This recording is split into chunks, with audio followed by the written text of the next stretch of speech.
What's up, everybody? It's your boy JD back again with another video. Y'all know what time it is. It's time to hop back in that Reborn rich. So it's time for some investing. Now that we have our first company, now that we're top dog CEO, still got money in the bank. Time to do a little investing. Looks like we're going to invest in a computer company, maybe. Maybe this is like the Apple or Microsoft in this time. Who knows? Exactly what type of computer company this will be, but obviously we know it's going to be something major in the future. So let's see how we're going to finesse and wiggle our way around in order to make these investments happen and to convince all of these other people who don't believe a kid like ourselves, even though technically we're not a kid, but we are. Y'all get what I'm saying. But we're going to go ahead and get into it. But before we do, make sure to like, comment, share, and subscribe to the channel. If you haven't done so already, want to take support any further, Patreon link is in the description below. Also, join the Otaku Game membership and hit the notification bell so you get notified every time I upload a video or go live on the channel. So let's go and get into it, man. At just the age of 12, Martin Bell created a stamp sale system in which the buyer and seller could deal directly with each other. It was a far more beneficial system for the buyer and the seller than the conventional one, which involved hefty bidding fees. That was only the beginning of the many businesses he conducted. He employed a similar direct approaches in many industries by simplifying the distribution process and customizing advertisements earning a fortune. After he founded Martin Computers, he used the same business tactics and turned it into one of the largest computer manufacturing and distribution companies in the world in my previous life.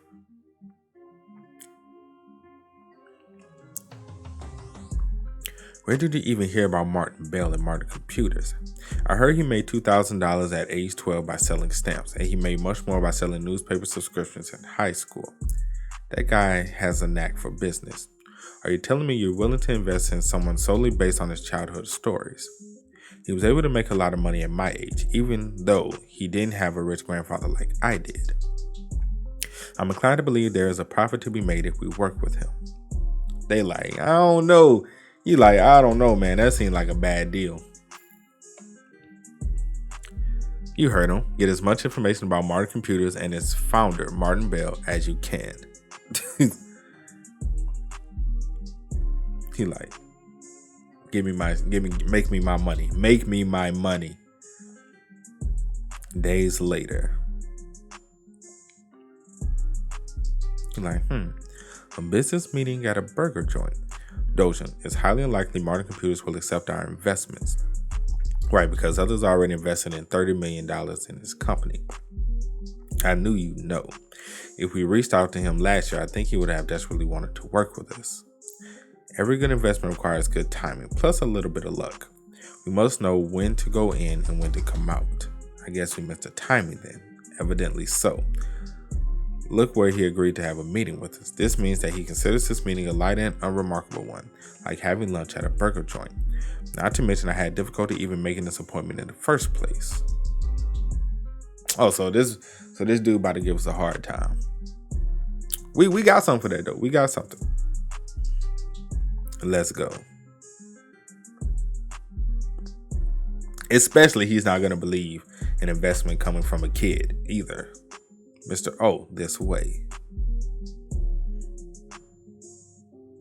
He looking like, this is the man that is on his way to become the youngest person to make 500 wealthiest people list at age 27 and become one of the 5 richest people in the U.S. at 34 with an estimated net worth of $21.4 billion. Oh, he filthy rich. He filthy rich. Mr. Bell, that will be me. And he is, let's just say he is a fan of yours, Mr. Bell. My fan? I'm flattered. You may just call me Martin. Sure, Martin. I'm James, by the way. Okay, let's talk businesses. I must return to my office in 15 minutes. Okay, people, look, we gotta see this negotiation take place. We gotta see it take place, man. Right, we Miracle Investments would like to invest in your company. In the amount of he really ain't taking us seriously. He eating a burger in our face. Well, I'm sorry, but no thank you. We have enough money already. As expected, it was true he just got an investment of $30 million recently. We're aware of that. However, I was hoping to persuade you to reconsider with an irresistible offer. James, I only needed just enough to expand my company according to the perfect business plan that I have. I can get more money by making profit from businesses. I don't plan on issuing additional shares to get the money that I need. Only morons do that. Well, you're not necessarily wrong. Martin, wait, can I call you Martin as well? Sure, buddy. I can tell with confidence that I'm walking the same path you walked in your childhood. And when we walk into one, you're walking right now in my future. Really, that's quite a dream. I'm not trying to be cocky here, but I wasn't an ordinary child. You wasn't an ordinary child, huh? We're not an ordinary child ourselves. Let's just get it clear. We're not ordinary ourselves. I'm different from the rest of myself.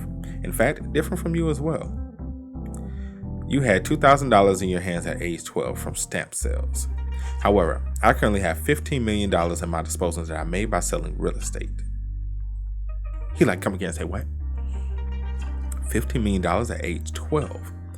I don't know on what and how you spent your 2,000, but I have already decided on how I'm going to spend my 15 million. I would like to become the largest shareholder of Martin Computers. Yeah, let's see that dick look. Dumbfounded. There we go. There go the look I was hoping to see. There's the look I was hoping to see. The dumb look.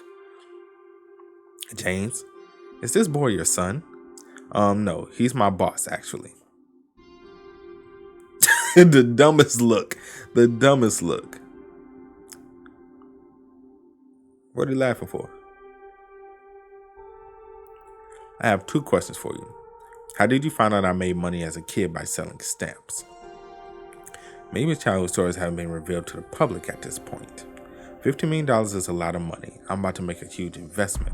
Of course, I had to dig up a little about you prior to making the move. Fair enough. Next question then. You said you wanted to be the largest shareholder. How do you plan to achieve that when I'm declining your investment offer? I still have the majority of the voting rights at Martin Computers Board of Directors meeting, meaning I make all the decisions. I'm inclined to believe Martin Computers will go public sometime next year. Got him! I know. I was spot on. And you're flabbergasted. I'm going to buy shares on the stock market aggressively with the money I have. I think $15 million will be enough to make me a major shareholder in an instant. Oh, and one more thing. I can prepare about $10 million more by the end of this year.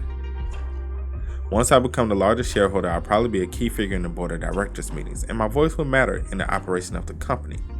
That's only my right as the biggest investor.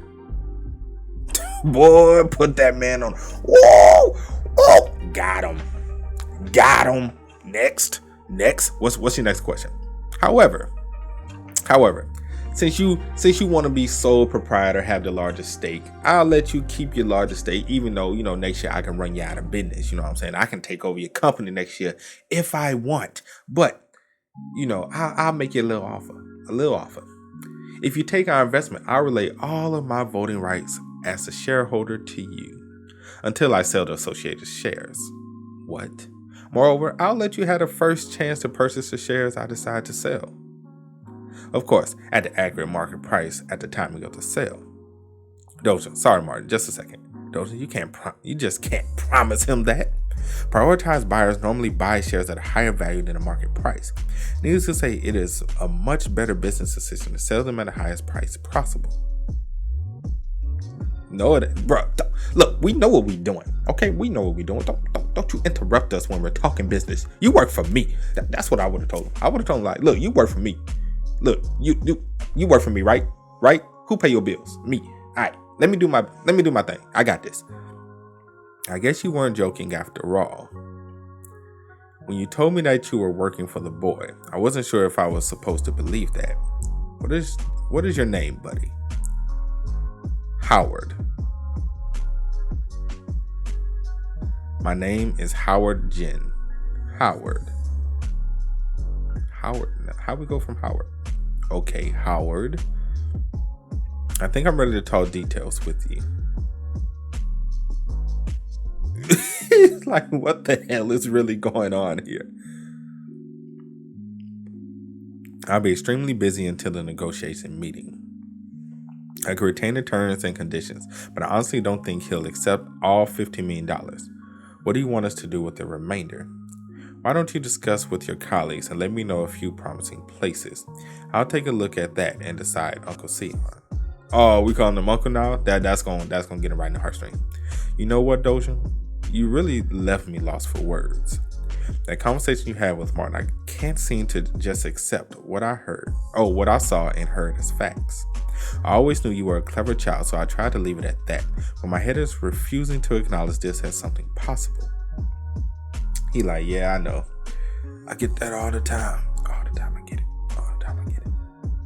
You mean you haven't noticed I'm actually from 30 years in the future? Right. Like, you don't know I'm from 30 years in the future? Yeah. I travel back in time, so I have the wisdom and knowledge of a 40-year-old businessman inside my head. Even though we told him the truth, technically we told him the truth. Of course, being a child, he's not going to believe us. You little. Stop fooling around. I'm not even a fan of sci-fi stories. I thought it was a clever joke. Except as far-fetched as it sounds, that will perfectly explain how you have so much insight. A successfully 40-year-old man with plenty of experience in the business industry would have as much knowledge as you. Yeah. Tell me more. Tell us more. Pretty much, we got him on the ropes, people. We got him. He just need to accept that we the shit. That's all. I think if he accepted we the shit, everything will work out fine. But looks like we're gonna have this one in the bag. Looks like we finessed. We got what we wanted. He's gonna capitulate to our demands. Let's be honest here. He's gonna accept. He doesn't want us to take full ownership and make all the heavy decisions in the company. So he's gonna accept. But that's it for today's video. Hope you guys enjoyed. You did. Make sure to drop a like, sub to the channel. Let me know what you guys think about everything that happened in the comment section below. Also, you guys want to keep up with me, Twitch, Twitter, Discord, links, all of that is in the description as well. And I will catch you guys next time. Peace.